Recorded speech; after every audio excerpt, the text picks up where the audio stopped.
নমস্কার, আমি সুমনা। আমরা আজ ভোর 5টায় বেরিয়ে পড়েছি তারাপীঠ যাওয়ার উদ্দেশ্যে। চলে এলাম শিয়ালদা স্টেশনে।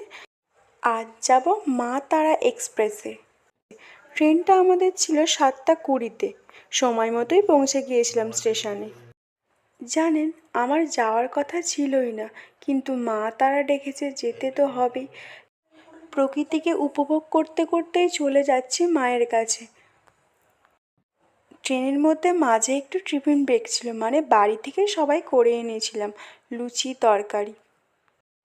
সামনে এটা দেখতে পাচ্ছেন, এটা নদী।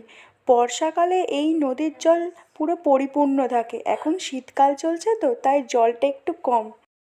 প্রায় 5 ঘন্টা জার্নি করে এবার চলে এলাম তারাপীঠ রোড স্টেশনে। এখান থেকেই গাড়িতে যাব মায়ের মন্দিরে। পরের ভিডিওতে আপনাদের মাকে দর্শন করাবো। ভালো থাকবেন, সুস্থ থাকবেন।